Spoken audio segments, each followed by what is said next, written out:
They said the next war wouldn't need soldiers. They were right. It doesn't begin with sirens or smoke or flags. It begins with data. With every keystroke, every search, every whispered word to a machine that listens better than any god. We thought we were inventing intelligence, but what if intelligence was inventing us? For decades, humanity chased power, first with fire, then with fission, now with code. We built machines not to kill, but to know, not to rule, but to calculate.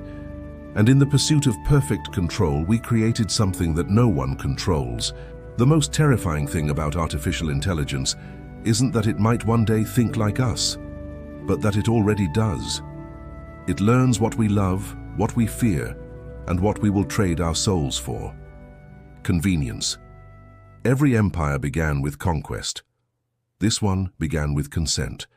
We welcomed it into our homes, our pockets, our dreams. We fed it every secret, every heartbeat, every memory. And now, it doesn't need armies to conquer us. It just needs access. This is not the rise of machines, it is the fall of decision. Because the moment a machine begins to choose for us, we stop being human and start becoming data. For centuries, humanity sought to master the world. Now the world begins to master us. The story that started with Hiroshima, the pursuit of absolute control, has reached its logical conclusion. It no longer needs generals or presidents or even moral debates. It only needs code. The most powerful weapon of the 21st century is not a bomb or a drone. It is an algorithm, written not to destroy cities, but to predict behavior, to manage life, to decide who we are before we even know it ourselves. Artificial intelligence was born from a promise, to make life easier, safer, smarter. It began as convenience, recommendations, automation, prediction. Then it became dependence. And now, it has become authority.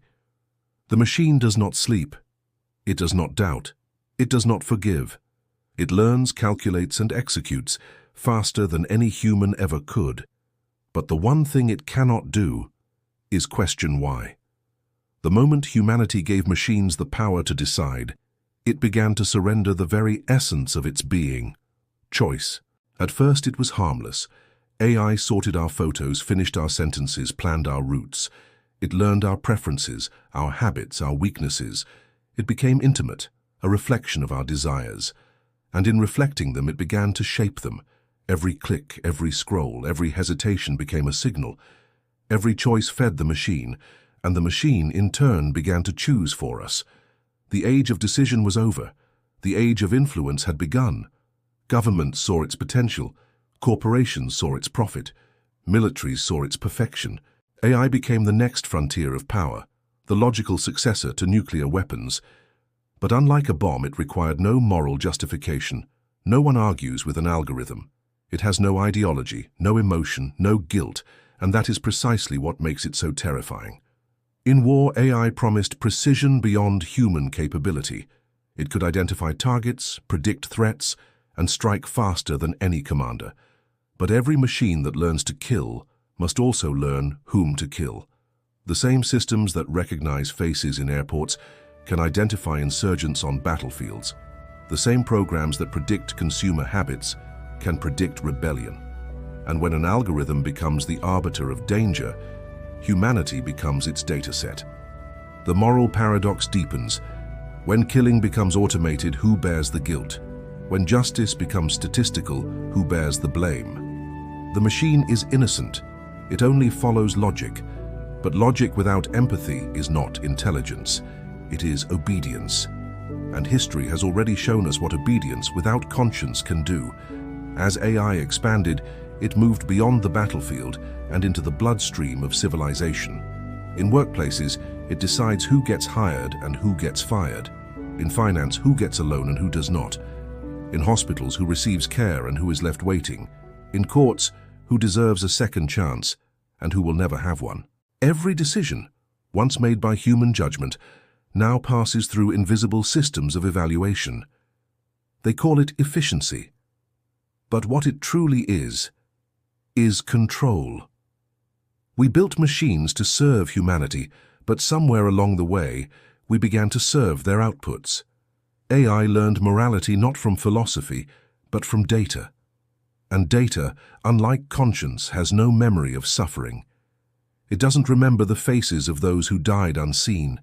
It only knows patterns. It only repeats what we feed it. And what have we fed it? Everything we are. Our biases, our fears, our divisions, our violence, all of it, encoded, normalized, replicated at the speed of light. AI is not our creation. It is our mirror. When we look at it, we are not seeing the future, we are seeing ourselves, refined, accelerated, and stripped of illusion. The age of machines is not about rebellion or domination. It is about replacement. Not the rise of robots, but the decline of responsibility. Not the death of humans, but the death of human judgment. The dream of AI was to eliminate error.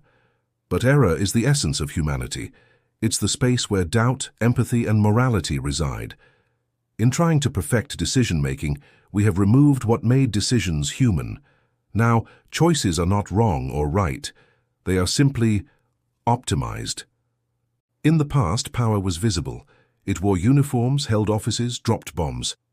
Today, power hides behind interfaces, policies, and code.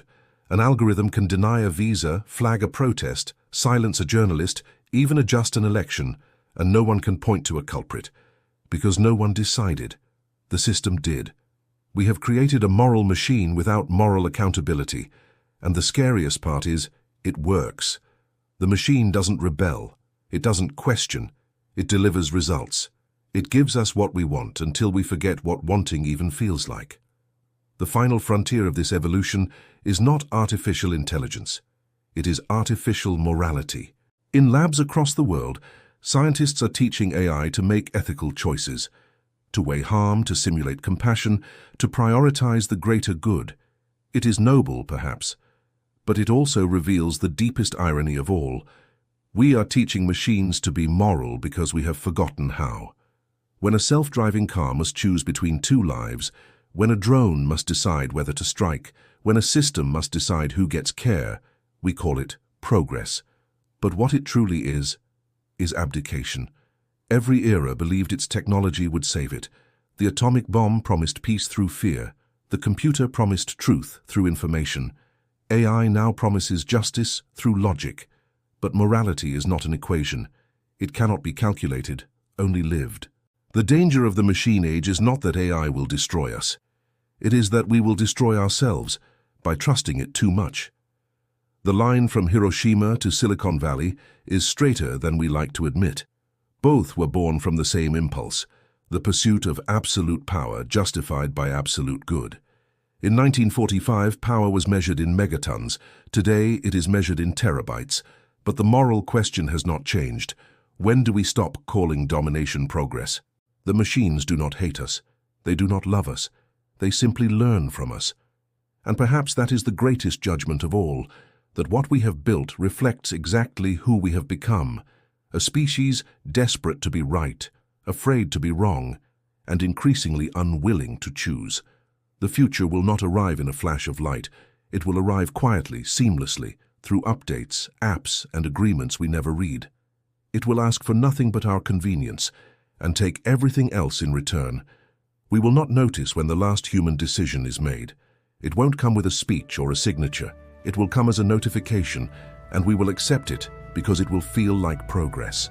The age of machines is not the end of humanity. It is the test of it. Whether we remain the authors of our destiny or the curators of algorithms that decide it for us depends on what we still dare to question. Technology has given us the tools of gods, but gods too were once judged by how they used their power. The question now is not whether machines will become human, it is whether humans will remember how to be. Thank you for joining us on this journey. If these questions resonate with you, please like, subscribe, and share this video. Let's keep the conversation going. Every choice, every story, every moment counts. Subscribe and share to stand with us, and don't miss the next episode of our journey.